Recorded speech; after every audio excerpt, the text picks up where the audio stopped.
अभियान, गायकवाड साहब आगे बढ़ो, कामगार एक सुनीता। अदानी इलेक्ट्रिसिटी मुंबई या उपनगर वीज कंपनीमधील स्थायी कामगार आणि कंत्राटी कामगारांच्या वेतनवाढीचा सोयी सवलतीचा करार 19 सप्टेंबर 2016 रोजी झालेला आहे। त्या करारामध्ये कंत्राटी कामगारांना कायम करणं, स्थायी कामगाराच्या एका मुलाला किंवा मुलीला नोकरीमध्ये सामावून घेणं, प्रशिक्षण झालेल्या कामगारांना कायम करणं, अपघातानं आणि नैसर्गिक कारणानं मृत पावलेल्या कामगारांच्या वारसांना कायम करणं, RHRS मध्ये काम करणाऱ्या, GS पद्धतीनं काम करणाऱ्या आणि माहिती तंत्रज्ञान विभागामध्ये काम करणाऱ्या कामगारांना सामावून घेणं असा करार केला आहे। पॉवर लॉस भत्त्याची पुनर्रचना करणं 3 महिन्याच्या आत इम्प्लिमेंट करणार म्हणून सांगितले। दुसरा शनिवार आणि चौथा शनिवार अदानी इलेक्ट्रिसिटी या उपनगर वीज कंपनीमधल्या कामगारांना सुट्टी देणार। म्हणजे जवळजवळ 13-14 प्रश्न प्रलंबित आहेत करारामध्ये, त्याची अंमलबजावणी अदानी इलेक्ट्रिसिटी कंपनी व्यवस्थापनानं गेल्या 3 महिन्यामध्ये 2 महिन्याच्या आत करतो म्हणून सांगितलं। त्याला आज 5 महिने झाले तरी सुद्धा अंमलबजावणी केली जात नाही।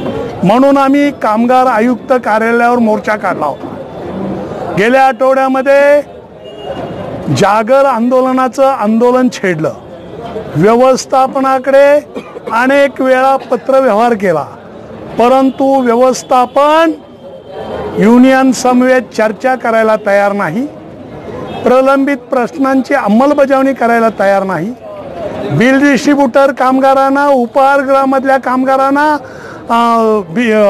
बोर्ड वायरिंग कामगारांना, टेलिफोन निगा आणि दुरुस्ती राखणाऱ्या कामगारांना, सुरक्षा रक्षक कामगारांना किमान वेतन कायदा 1948 नुसार वेतन दिलं जात नाही आणि हे सगळे प्रश्न प्रलंबित आहेत, त्याची अंमलबजावणी केली जात नाही। म्हणून उपनगर वीज कंपनीमधले तमाम कामगार 7 फेब्रुवारी 2019 पासून नियमाप्रमाणे काम आंदोलन करणार। परमनंट नेचरचं काम कंत्राटी कामगार करणार नाहीत।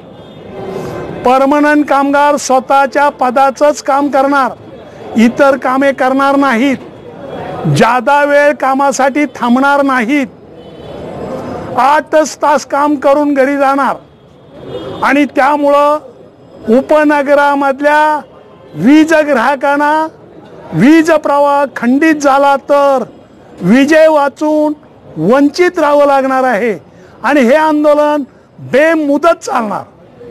जर कामगार आयुक्तांनी आम्हाला सांगितलेलं आहे 10 दिवसाच्या आत करारामधील प्रलंबित विषयाची अंमलबजावणी व्यवस्थापनानं केली नाही आणि कामगार आयुक्तांना अहवाल 10 दिवसाच्या आत सादर केला नाही तर 15व्या दिवशी व्यवस्थापनाच्या विरोधामध्ये दावे दाखल केले जातील, कायदेशीर कारवाई केली जाईल असे स्पष्ट आदेश दिलेले आहेत।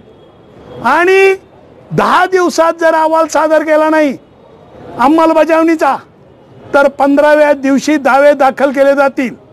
जर कामगार आयुक्त कार्यालयाने 15व्या दिवशी दावे दाखल केले नाहीत तर अदानी इलेक्ट्रिसिटी या उपनगरातला वीज कामगार आयुक्त कार्यालयावरती धडकणार आणि ठिय्या आंदोलन करणार। बेमुदत आंदोलन असेल, हटणार नाहीत। कामगारांना काय सांगाल, कशा प्रकारे त्यांनी आंदोलनामध्ये सामील व्हावे? सांगितलं, नियमाप्रमाणे काम करायचं, स्वतःच्या पदाचंच काम करायचं, कंत्राटी कामगारांनी परमनंट नेचरचं काम करायचं नाही, मग तो फिक्सर असो कुणी असो, जादा वेळ काम करायचं नाही, आम्हाला ओटी नको, जादा कामाचा वेतन नको, कारण वेतन सुद्धा दिलं जात नाही 6-6 महिने। कंत्राटदारांना यांचा फायदा होईल असं त्यांना आश्वासन? हो, यस करार आहे म्हणजे कराराची अंमलबजावणी करणं हे अदानी इलेक्ट्रिसिटी कंपनी व्यवस्थापनाला कायदेशीर बंधनकारक आहे. त्यामुळं माझ्या तमाम कंत्राटी कामगारांचा फायदा होणार.